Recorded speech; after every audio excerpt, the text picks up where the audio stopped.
নমস্কার বন্ধুরা, ব্লগার নমি চ্যানেলে সবাইকে স্বাগত। আজকের ভিডিওতে আলোচনা করব 2024 সালে অশোক ষষ্ঠীর সঠিক সময়, অশোক ষষ্ঠীর পূজার উপকরণ, অশোক ষষ্ঠী কিভাবে শুরু হয়েছিল এবং এই অশোক ষষ্ঠীর দিনে অশোক ফুল খেতে হয় কেন। তো চলুন ভিডিওটি তাহলে শুরু করা যাক।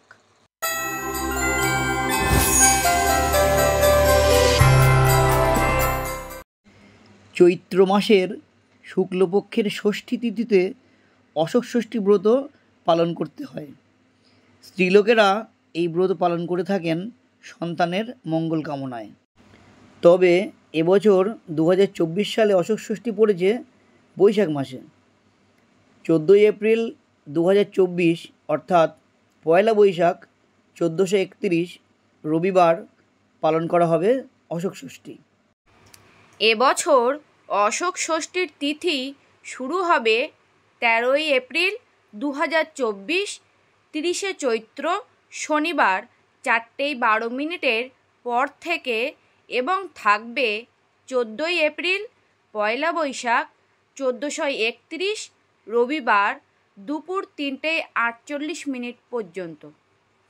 পুজোর উপকরণ এবং বিধি। চৈত্র মাসে শুক্লপক্ষে ষষ্ঠী তিথিতে স্ত্রীলোকেরা ষষ্ঠী পুজো করবে সকাল থেকে উপোস করে। তারপর প্রত্যেকে 6টি মুগ কলাই, 6টি অশোক ফুলের কুঁড়ি দই মাখিয়ে অথবা কলার মধ্যে ভরে গিলে খেতে হবে, যেন কোনো রকমেই দাঁতে না লাগে। এই দিন ভাত খাওয়া নিষেধ, লুচি পরোটা ইত্যাদি খাওয়া যেতে পারে এবং ফলমূলও খাওয়া যেতে পারে। অশোক ষষ্ঠী করে ষষ্ঠীর ব্রত কথা সবাইকে শ্রবণ করা উচিত। ব্রত কথা। সে যুগে তপবনে এক মুনি থাকতেন। বনটির চারিদিকে অনেক অশোক গাছ জন্মেছিল। মুনি একদিন সকালে পুজোর ফুল তুলতে তুলতে দেখলেন একটা অশোক গাছের গোড়ায় খুব সুন্দর একটি সদ্যজাত মেয়ে কাঁদছে। মুনি তখন মেয়েটিকে তুলে নিয়ে তার আশ্রমে ফিরে গেলেন। পরে ধ্যান করে তিনি জানতে পারলেন যে সাপের ফলে হরিণ রূপিণী এক স্ত্রীলোক এই মেয়েটিকে প্রসব করেছে। মুনি মেয়েটিকে খুব যত্নে লালন পালন করতে লাগলেন। হরিণীও রোজ একবার করে এসে মেয়েটিকে দুধ খাইয়ে যেতে লাগলো। অশোক গাছের গোড়ায় পাওয়া গিয়েছিল বলে মুনি মেয়েটির নাম রাখলেন অশোকা। এইভাবে মেয়েটি ধীরে ধীরে বড় হয়ে উঠল। এখন তার বিয়ে দেওয়ার সময় হয়েছে। মুনি তখন মনে মনে স্থির করলেন যে পরদিন সকালে প্রথমে তিনি যার মুখ দেখবেন তার সঙ্গেই অশোকার বিয়ে দেবেন। দৈবের লীলা কে বুঝবে। পরদিন সকালে উঠে মুনি দেখতে পেলেন যে এক রাজপুত্র তার অনেক লোকজনকে নিয়ে আশ্রমের দরজায় অপেক্ষা করছেন। মুনি তাকে জিজ্ঞাসা করলেন, তুমি এখানে এসেছো কেন? রাজপুত্র বলল, আমি মৃগয়া করতে বেরিয়েছিলাম। কাল রাত্রে খুব ঝড় জল হওয়ায় আর ফিরতে পারিনি। আপনার কুঠিরেই আশ্রয় নিয়েছিলাম। মুনি দেখলেন ভালো সুযোগ। তখন তিনি রাজপুত্রকে নিজের ইচ্ছার কথা জানালেন। মুনির কথা শুনে রাজপুত্র মেয়েটিকে বিয়ে করতে রাজি হলো। আর মুনি রাজপুত্রের হাত ধরে অশোকাকে তার হাতে সঁপে দিলেন। মুনি পরে বললেন, কুমার, আমি তোমার পরিচয় জানি না, আর তুমিও এর পরিচয় জানো না। তবু আমার কথায় তুমি একে বিয়ে করলে। তুমি আর তোমার বাবা এই বিয়েতে খুশিই হবে। অশোকা খুব গুণী মেয়ে। তারপর মুনি আবার অশোকাকে বললেন, মা অশোকা, এই অশোক ফুলের বিচিগুলো দিচ্ছি, নিয়ে যা। আর এখান থেকে যাওয়ার পথে বিচিগুলো রাস্তায় ছড়িয়ে দিস। তাহলে রাজবাড়ি পর্যন্ত অশোক গাছের সারি হয়ে যাবে। আর দরকার হলে তুই একলাই এই অশোক গাছের সারি ধরে আমার কাছে পথ চিনে আসতে পারবি। আর এই অশোক ফুলগুলো শুকিয়ে রেখে দিস। চৈত্র মাসের অশোক ষষ্ঠীর দিন ওগুলো খাস, তাহলে জীবনে কখনো শোক তাপ পাবি না। মুনিকে প্রণাম করে রাজপুত্র অশোকাকে সঙ্গে নিয়ে রাজবাড়িতে ফিরে গেলেন।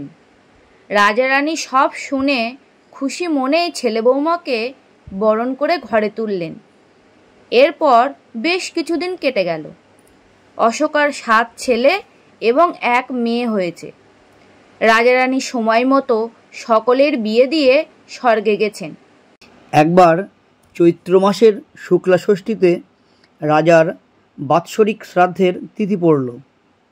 অশোকা বউয়েদের ডেকে বলল, আজ অশোক ষষ্ঠী, আমি আজ ভাত খাবো না। বউয়েরা তখন মুখ কড়াই সেদ্ধ করে দিল। সারাদিন কাজকর্ম করার পর ক্লান্ত হয়ে রাত্রিরে সকলেই ঘুমিয়ে পড়ল। পরের দিন অশোকা দেখল ছেলের বউয়েরা কেউ ঘুম থেকে ওঠেনি। শেষে ঘরের দরজা ভেঙে ফেলে অশোকা দেখলে সকলেই বিছানায় মরে পড়ে আছে। এই অবস্থায় পড়ে অশোকার হঠাৎ মুনির কথা মনে পড়ে গেল। অমনি সে অশোক গাছের সারি ধরে মুনির কাছে গিয়ে হাজির হলো। মুনি অশোকার সব কথা শুনে ধ্যান করে সব জানতে পারলেন। আর অশোকাকে বললেন, বউয়েরা যখন মুখ কড়াই সেদ্ধ করছিল তখন অসাবধানে একটা ধান তার মধ্যে পড়ে গিয়েছিল, আর তাই খাওয়ার জন্যে সেই পাপে ওই দুর্দশা হয়েছে তাদের। যাক, তুই এই কোমণ্ডলুর জল নিয়ে যা আর তাদের গায়ে ছিটিয়ে দে, তাহলেই সবাই বেঁচে উঠবে। অশোক ষষ্ঠীর দিন খুব সাবধানে 6টি অশোক কুড়ি, 6টি মুখ কড়াই দই দিয়ে খেয়ে তবে অন্য জিনিস খাস। মুনির কাছ থেকে কোমণ্ডলুর জল নিয়ে এসে অশোকা সবার গায়ে ছিটিয়ে দিতেই তারা সবাই বেঁচে উঠল। তারপর থেকে মায়ের মাহাত্ম্য ক্রমে ক্রমে দেশের সর্বত্র ছড়িয়ে পড়ল। ব্রতের ফল। এই ব্রত পালন করলে ছেলেমেয়েরা দীর্ঘজীবী হয়ে থাকে। এবার আলোচনা করব এই দিন অশোক ফুল কেন খেতে হয়। অশোক ষষ্ঠীর দিন অশোক গাছের ফুল বা বীজ খাওয়া শুধু রীতির কারণে নয়, এর পিছনে রয়েছে আয়ুর্বেদের বেশ কয়েকটি কারণ। চলুন তাহলে সেগুলো দেখে নিই। এই গাছের ছাল, বীজ এবং ফুলের গুণ অনিয়মিত ঋতুচক্রের সমস্যা কমায়, বন্ধ্যাত্বের সমস্যাও কমায় এগুলি। প্রতিদিন অশোকের ছাল দিয়ে তৈরি পানীয় পান করলেও গর্ভধারণ ক্ষমতা বৃদ্ধি পায়, এমনই বলছে আয়ুর্বেদ। এছাড়াও মহিলাদের রক্তক্ষরণজনিত যে সমস্যা, তার জন্যেও এই ফুলের বীজ খুবই উপকারী, এবং ত্বকের উজ্জ্বলতা বাড়াতে এই অশোক ফুলের বীজ এবং ফুল খুবই কাজে লাগে। এই সব কারণের জন্যই অশোক ষষ্ঠীতে অশোক ফুল খাওয়ার নিয়ম আছে। তাহলে বন্ধুরা, আজকের ভিডিওটি আমি এইখানেই শেষ করছি। যদি ভিডিওটি ভালো লেগে থাকে, লাইক, কমেন্ট এবং সাবস্ক্রাইব করে আমার পাশে থাকবেন। নমস্কার বন্ধুরা।